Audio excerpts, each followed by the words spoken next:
એવા ભગવાન ફરતા ફરતા જંગલ પાવન કરી રહ્યા છે. આ સંજય બારોટને ન્યાલ કરી વર્ણી પ્રભુ ગંડકીને માર્ગે ચાલે છે. ચાલતા ચાલતા 33,698 ફૂટ એટલો ઊંચો એક કાળો પર્વત આવ્યો છે.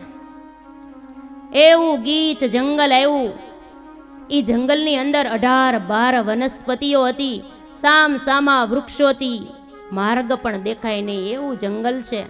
ખુલ્લા ચરણે ભગવાન ચાલી રહ્યા છે. બિહામણું ઘોર જંગલ છે. ચારે બાજુ મદોન્મત હાથીઓના હાડ પિંજરો પડ્યા છે. દિવસે પણ સૂર્યનો પ્રકાશ ન દેખાય એવું ઘાટું જંગલ. મહા વિકટ કઠોર વનની અંદર ભગવાન રસ્તો કરતા કરતા ચાલે છે. પગમાં સર્પ આવે, હિંસક પશુઓ પ્રાણીઓ બધાને અથડાતા જાય છે, છતાં ભગવાન નિર્ભીક ચાલ્યા જાય છે. વચનામૃતમાં મહારાજે લખ્યું, અમે વનમાં ફરતા ત્યારે અમને અનેક જનાવરો મળ્યા હતા, પણ અમને મૃત્યુનો જરાય ભય લાગ્યો નહોતો. બધાની વચ્ચે ભગવાન ચાલે છે. 3 દિવસ ચાલ્યા ને ત્યારે અન્ન જળ તોય મળ્યું નથી. રસ્તો પણ જડતો નથી. કાળા પર્વતની તળેટીમાં ભગવાન ચાલી રહ્યા છે. વૃક્ષો તો બહુ વિશાળ ને ઊંચા છે, પણ ફળવાળા નથી. વગર ફળવાળા વૃક્ષો છે. 11 વર્ષનું બાળક કેવડું હોય આપણે અનુમાન કરીએ. 11 વર્ષના બાળક તમારા ઘરમાં હોય અને કેટલી વાર જમવા જોતું હોય. ભગવાનને એક વાર પણ જમવા મળ્યું નથી. 3 દિવસ સુધી ભગવાન ચાલ્યા, અન્ન જળ વગરના ચાલે છે. કોમળ ચરણમાં ભગવાનને કાંટા વાગે છે. એવી શૂળો ભગવાનના પગમાં જાય છે. લોહીની શેડો છૂટે છે, છતાં ધીરજ ધરીને ભગવાન ચાલ્યા જાય છે. પ્રભુની આ સ્થિતિ જોઈ દેવો પ્રાર્થના કરે કે હે પ્રભુ, શા માટે આટલું બધું કષ્ટ વેઠો છો? આટલી બધી તમારી કરુણા કોના માટે છે? તમે જગતના હિતના માટે આટલા કષ્ટ સહન કરી રહ્યા છો. કેવી ભગવાનની કરુણા! આપણા માટે ભગવાને કેટલું કષ્ટ સહન વનમાં કર્યું. ચાલતા ચાલતા ભગવાનની ચરણની ગતિ સ્તંભી ગઈ છે. ચાલી શકવાની શક્તિ રહી નથી. ધ્વજ દંડ વાયુના ફૂંકાઈને જેમ ધ્વજ દંડ નીચે પડે એમ ભગવાનનું શરીર દબ લઈને નીચે પડી ગયું છે. મૂર્છિત અવસ્થામાં ભગવાન નીચે પડ્યા છે. ઘણા સમય સુધી ભગવાન ત્યાં સ્થિર રહ્યા છે. થોડા સચેત થયા ત્યાં ખળખળ અવાજ ક્યાંક આવ્યો. એમ થયું ક્યાંક નિઝરણાનો અવાજ આવે છે, પણ ઊભું થવાની તાકાત નહોતી. ઢસડાતા ઢસડાતા ભગવાન તળાવ પાસે ગયા છે. એમાંથી ભગવાને શાલિગ્રામજીને જળ ધરાવી અભિષેક કરી અને પછી ભગવાન પોતે જળપાન કર્યું છે. ત્યાં તો બાજુમાં એક વિશાળ વટ વૃક્ષ ભગવાને જોયો છે. ગુફા જાણે જાણી લો એવો મોટો ગુફા જેવો વૃક્ષ છે. ત્યાં ભગવાન પદ્માસન વાળીને આવીને બેઠા છે. બરાબર જન્માષ્ટમીની ગોર અંધારી રાત્રિ છે. એવી મેઘલી રાતની અંદર ભગવાન એકલા વૃક્ષ નીચે બેઠા છે. મનુષ્ય દેહ કરીને તો ઈ જંગલમાં કોઈથી ન જઈ શકાય એવું ઘાટું જંગલ. ભૂતાવળો પણ ફરે છે. આપણે પણ સેવક થાવું, બોસ નો થાવું, દાસ થાવું. દાસ થવામાં મજા છે. ભગવાન ને ભગવાનના સંતો ભક્તોના ત્યારે આપણને ભગવાન સ્વીકારે. હનુમાનજી મહારાજ એટલે બધાની સેવા કરતા. આમ ભગવાનને જન્માષ્ટમીની રાત્રિએ સેવા કરી છે. ભગવાન આગળ ચાલ્યા છે. જંગલ પર્વતીય પ્રાંતનું ઉલ્લંઘન કરતા કરતા ભગવાન ત્યાંથી ધવલગીરી પર્વત દેખાયો. આખો બરફથી આચ્છાદિત પર્વત છે. ત્યાંથી ભગવાન આગળ ચાલ્યા છે. હિમગીરી ભગવાનને દૂરથી દેખાયો છે. હે રાજન, ચાલતા ચાલતા ગંડકીને કાંઠે 2 દિવસ કુલ્હાશ્રમ ધામમાં ભગવાન રોકાયા છે. મુક્તિનાથ ભગવાનના દર્શન કર્યા. ચક્રાકારે નદી વહે છે. ભગવાનનો એક જ લક્ષ્ય હતું, દિવસભર તપ કરવાનું, ભક્તિ કરવાની, ફલાહાર કરવાનો. રાત્રે 500 મીટર નીચે મહારાજ રાની પૌવા નામની ધર્મશાળામાં આવીને ભગવાન રહેતા. પ્રસાદીની અત્યારે પણ ધર્મશાળા છે. પ્રસાદાનંદ સ્વામીએ વાતોમાં લખ્યું છે, રાની પૌવા ધર્મશાળામાં ભગવાન રોકાતા. એમાં અમે જ્યારે બેનની સાથે પુલાશ્રમમાં ગયા દર્શન કરવા, ત્યારે એ જ ધર્મશાળામાં રાત્રિ રોકાયા હતા. ચાતુર્માસનો પ્રારંભ થયો અને મહારાજ પુલાશ્રમમાં પહોંચ્યા છે. મુમુક્ષુઓને તપશ્ચર્યાની કેમ કરવી એની રીત ભગવાને શીખવી છે. મૃગચર્મ પાત્રી એક પગે ઊભા રહી ભગવાને ગાયત્રી મંત્રનો જપ શરૂ કર્યો છે. ઓમ ભૂર્ભુવઃ સ્વઃ તત્સવિતુર્વરેણ્યં ભર્ગો દેવસ્ય ધીમહિ ધિયો યો ન પ્રચોદયાત. ઓમ ભૂર્ભુવઃ સ્વઃ તત્સવિતુર્વરેણ્યં ભર્ગો દેવસ્ય ધીમહિ ધિયો યો ન પ્રચોદયાત. ઓમ ભૂર્ભુવઃ સ્વઃ તત્સવિતુર્વરેણ્યં ભર્ગો દેવસ્ય ધીમહિ ધિયો યો ન પ્રચોદયાત. એક પગે ઊભા રહીને ભગવાન ગાયત્રી મંત્રનો જપ શરૂ કર્યો છે. 1 મહિનો ભગવાને ફલાહાર કર્યો, એનો પણ ત્યાગ કરી દીધો. બીજા મહિનામાં માત્ર ભગવાને પર્ણ ભક્ષણ કર્યા છે, એનો ત્યાગ કરી ભગવાન ત્રીજા મહિનામાં માત્ર જલપાન કરીને ભગવાને નિર્ગમન કર્યું છે. ચોથા મહિનામાં તો ભગવાને વાયુ ભક્ષણ કરી અને તપશ્ચર્યા કરી છે. એવી તીવ્ર તપશ્ચર્યા કરી 10 દિગ્પાળ ડોલવા લાગ્યા છે. પ્રભુની આ કરુણ સ્થિતિ જોઈને આજુબાજુમાં તપ કરનાર તપસ્વીઓની આંખો સ્થિર થઈ ગઈ. આ ધ્રુવ આવ્યા હશે, કાર્તિક સ્વામી હશે, સ્વયં નારાયણ પધાર્યા હશે. ઓહો, આના તપની તો કોઈ વાત ન થાય. એવી ભગવાને તપશ્ચર્યા 4 મહિના સુધી કરી. સૂર્યનારાયણની આરાધના કરી. સાક્ષાત સૂર્યનારાયણ મૂર્તિમાન ભગવાનના દર્શને આવ્યા. ભગવાને વરદાન માંગ્યું, અમારું બ્રહ્મચર્ય વ્રત દ્રઢ થાય, ઇન્દ્રિયો થકી અમારી રક્ષા કરો. સૂર્યનારાયણે હાથ જોડ્યા, ભગવાન તમે અમને મોટાઈ આપો છો, અમે તો તમારા દાસ છીએ. ભગવાન બધાને મોટાઈ આપે, આપણે કોકને આપવી. તપની રીતિ ભગવાને શીખવી. 4 મહિના આવું તપ કર્યું ને ત્યારે માંડ આપણે નાનકડી ટચુકડી એકાદશી રહીએ. 15 દીએ ભગવાને તપ આટલું કર્યું છે. આપણી તપ તો શું, ચપટી ક્યાંય નથી આપણું તપ. અત્યારે અધિક મહિનો ચાલે છે ને, ઘણાય તપના અંગવાળા તપ કરતા જ હશે. જેને તપનું અંગ હોય એને થઈ જ જાય. આપણે એ વાત કરતા હતા કે અધિક મહિનો ચાલે છે, આપણે એકટાણા અવશ્ય કરતા હશું. તો તમે તો બરાબર સારા એકટાણા કરતા હશો, પણ પહેલાના જમાનામાં એવું હતું, કેવા એકટાણા કરતા. આ તો અધિક મહિનાના એકટાણા, આ તો અધિક મહિનાના એકટાણા દૂધ કઢી નાખ્યા એલચી દાણા. આ તો અધિક મહિનાના એકટાણા દૂધ કઢી નાખ્યા એલચી દાણા. આ તો અધિક મહિનાના એકટાણા. જો અધિક મહિનામાં એકટાણા શરૂ થાય ને, આખો દિવસ કેવા એકટાણા થાય એની ખાલી તમને વાત કરું છું. પછી તમારા એવા છે એ નથી ખબર, પણ આવા પણ ઘણાય કરતા હોય. સવારનો સમય થાય એ સવારમાંથી દૂધ ઉકાળીને બદામ પિસ્તા નાખીને કટોરો ભરીને દૂધ પી જાય. એ સવારમાંથી શરૂ થઈ જાય. 10 વાગે ને ત્યાં પેટમાં બળવા માંડે. પેટનું કામ કરવાનું જ છે.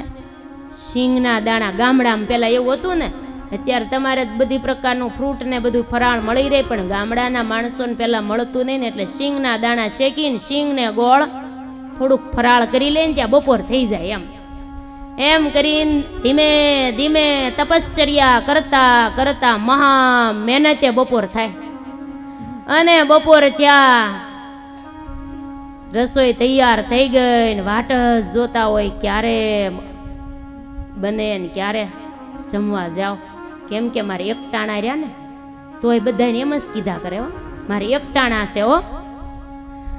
બપોર થાય અને પછી જમવા બેસે.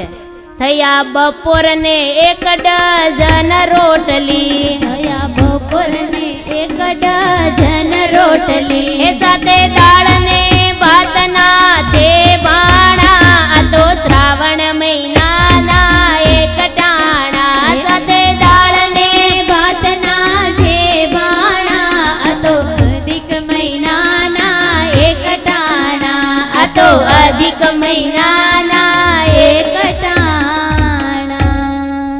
સાંભળો, બપોરનો સમય થાય એ પીરસનારા જો સારા હોય તો ફૂલકા રોટલી ઉતારી ઉતારીને દેવા માંડે, ડઝન વહી જાય તોય ખબર ન પડે, ખબર જ ન પડે. 1 ડઝન રોટલી દાળ ને ભાત તો કંડક્ટરની જગ્યાએ હાઉસફુલ બસ થઈ ગઈ હોય પણ તોય કંડક્ટરની જગ્યા મળી જ જાય ને, એ ગમે એમ કરીને ધક્કો મારીને અંદર ચડી જાય. એમ દાળ ભાત તો કંડક્ટરની જગ્યાએ ધક્કો મારીને હમાઈ જાય. રોટલી પહેલા ગોઠવાઈ જાય, કેમ કે મારે એકટાણા રહ્યા ને એટલે હરખું જમવું પડે ને, પછી મને ઠેઠ કાલ જમવા મળશે, બહુ લાંબુ થઈ જશે એટલે હરખું ગોઠવીને ભરી દો.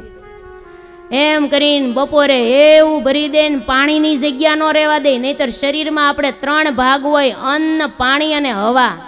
થોડીક હવા જવાની અવર જવર રહેવા દેવી પડે, નહીતર શ્વાસે આમ હરખો લેવાય નહીં. ઘણી વાર કે જેમાં પછી છે ને મારે થોડી વાર લાંબુ થવું પડે, નહીતર હાલે નહીં ઘડી કે. એટલા માટે ઠેઠ સુધી ભરાઈ ગયું હોય ને એટલે પછી સીધા પાડી દે, એટલે પછી હાલવું ચાલવું કાંઈ કામ કરવું ગમે નહીં. ઘણા પહેલા કામ પતાવી દે ને પછી જમે ને પછી સીધા હુઈ જાય. આવાય હોય ઘણા હશે એને ખબર પડી જાય છે. ઊંઘ આવે ને એટલે પહેલા મારે તો કામ પતાવી દેવું, પછી મને કાંઈ કામ કરવું ગમે નહીં. એમ કરતા કરતા બપોરે પૂર્ણ જેમાં પછી સૂઈ જાય ને, જેમ સૂવે ને એમ પછી અંદર પચી જાય. 4 વાગ્યા સુધી ઘસઘસાટ લઈ લીધી અને પછી 4 વાગ્યા ઉઠ્યા ત્યાં પાછો ખાડો થઈ ગયો, વળી ભૂખ લાગી. થયા બપોરના 4 ને ચા પીધી, થયા બપોરના 4 ને ચા જય જા માતા. થયા બપોરના 4 ને ચા પીધી, થયા બપોરના 4 ને ચા પીધી, સાથે પાસે ખાધા તલદાણા, આ તો શ્રાવણ મહિનાના એકટાણા, આ તો અધિક મહિનાના એકટાણા. સોરી હો, શ્રાવણ મહિનો નથી, અધિક મહિનો. તલ દાણા તો હવે કોઈ ખાય નહીં. ગામડામાં પહેલા ફરાળમાં તલ ને ખાંડ હતા. રોંઢાનો સમય થાય બીજું કાંઈ મળે નહીં એટલે ગામડાના માણસો તલનો વાટક્યો ભરે, એમાંથી તલનું ફરાળ કરી લે. આવું પહેલા હતું. એટલે પહેલાના જમાનાને એકટાણા ને અત્યારે ગણાયને આવા હોય. ભૂખ્યા ન રહી શકતા હોય ને છતાંય પણ એકટાણા કરતા હોય ને એને શરૂ જ રાખવું પડતું હોય, તો એ માંડ પૂરા થતા હોય. આમ ચા પીવે તો એ તલ ખાય. ચા તો તમે પીતા જશો, ચા વગર તો આપણે હાલે જ નહીં, કોટો ચડાવ્યા વગર તો કોઈ આવે જ નહીં. ચા પીતા હોય ઉછી આંગળી કરશો, કરે ને એમાં તમ તાર શરમ ન રાખવી, વાંધો નહીં. ચા છે ને એ કેફ કરનારી વસ્તુ, કોટો ચડાવનારી છે. ચા પીધા પછી એમ કે માથું ન ચડ્યું હોય ને તો ઉતરી જાય. એક ડોશીમાં કથામાં ગયા, વહેલા બહુ 3 વાગ્યામાં આવી ગયા, આમ આળસ ચડવા મંડીને ટેકો દઈને બેઠા. બાજુવાળા કે તમને કઈ મજા નથી, શું થયું છે? તે કે એક દેવી યાદ આવ્યા છે. કે ક્યાં દેવી? તે કે ચા દેવી. એમ કરીને ડોશીમાં જ્યારે કથામાં આવ્યા ને ત્યારે આરતી પહેલા થાય, પોથીને આરતી થાય એટલે એને કડી યાદ રહી ગઈ હતી. પણ હોશિયાર બહુ હતા ને અમદાવાદના બાયુ જેવા, એટલે તરત ને તરત બેઠા બેઠા આરતીના રાગમાં ચાની આરતી બનાવી નાખી અને માંડ્યા ગાવા. ઓમ જય જય ચા માતા, ઓમ જય જય ચા માતા, રોજ સવારે તુજના અમે દર્શન કરતા.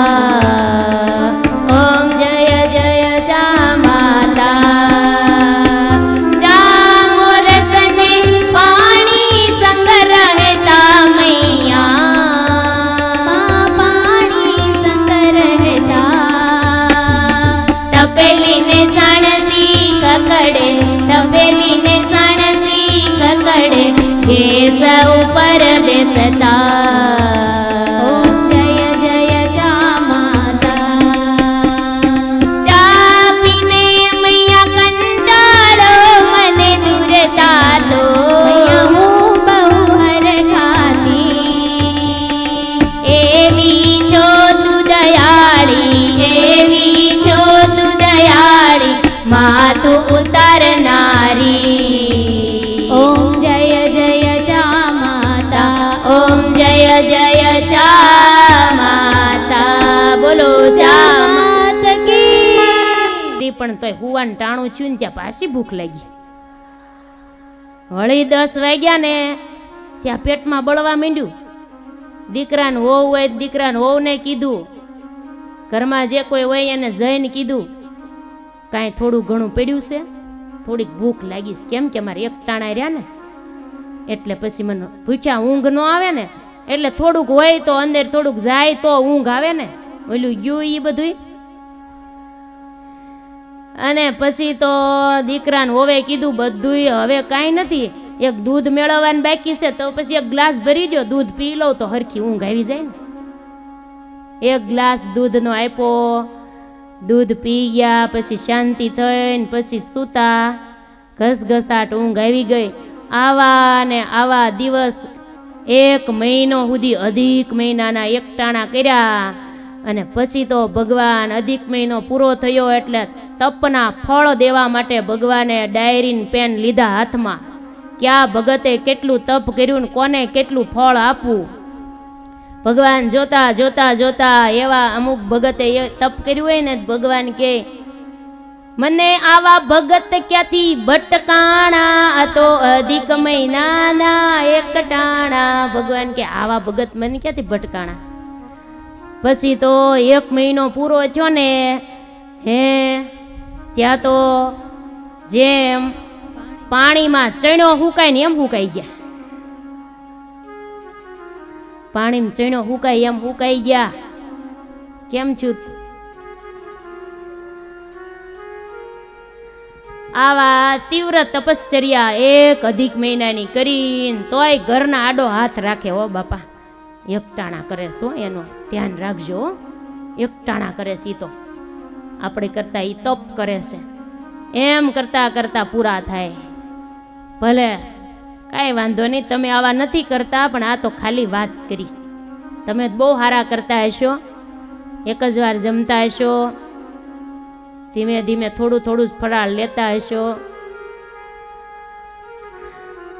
પણ તપ કરવું એ થોડુંક ભગવાન તપઃ પ્રિયાય નમઃ જન્મંગલમાં મહારાજે લખ્યું એટલે થોડુંક કરવું. બહુ ન થાય ને તો 2 કોળિયા ઓછું જમી એ પણ તપ કહેવાય. આ તો પુલાશ્રમમાં તપની વાત આવી ને એટલે થોડીક આપણે વાત કરી. ભગવાને આટલું પુલાશ્રમમાં તપ કર્યું. ભગવાનના ગૃહ ત્યાગ પછીનો એક ધ્યેય હતો, તપ કરવું એ પૂર્ણ થયો છે. ગંડકીમાં ભગવાને સ્નાન કરીને મહારાજે જવાની તૈયારી કરી છે. તુલસી પત્ર ભગવાને ગંડકી નદીમાં પધરાવ્યા. સ્વયં મૂર્તિમાન શાલિગ્રામ ઉપર આવ્યા છે. શાલિગ્રામજીને ભગવાને કીધું છે, મૂર્તિમાન આવ્યા એટલે એમ કીધું કે અમને સત્સંગમાં લઈ જાઓ. ભગવાને કીધું અત્યારે નહીં, અમારા સંતો તમારી પૂજા કરશે. પછી ભગવાને કીધું પ્રેમથી અમે પૂજાવશું સંતો ભક્તો પાસે. એક ધ્યેય તપનો પૂરો થયો, બીજો ધ્યેય મહારાજનો ભારત વર્ષની યાત્રા કરી એક મુમુક્ષુ યોગ ભ્રષ્ટ આત્માઓના ખોળી ખોળીને કલ્યાણ કરવા છે ભગવાનને. આખી સારી એ ભારત વર્ષમાં ભગવાન કે અમારે ફરી પૂર્વે તપ બહુ કરેલું હોય, યોગ ભ્રષ્ટ આત્માઓ હોય, એ બધાના અમારે કલ્યાણ કરવા છે. આમ ભગવાનના તપનો હાર્દ હતો. જેને જેને ભગવાન જ્યાં જ્યાં જાય એને ભગવાન મોક્ષના વરદાન આપતા જાય છે. વન વિચરણમાં ઘણા પ્રસંગો છે. ઘણા રાજાઓ ભગવાનને નમ્યા, પોતાના આશ્રિત થયા હતા. રાજ દેવા કેટલાય રાજાઓ તૈયાર થયા હતા, પણ ભગવાને કોઈના રાજ્ય સ્વીકાર્યા નહોતા.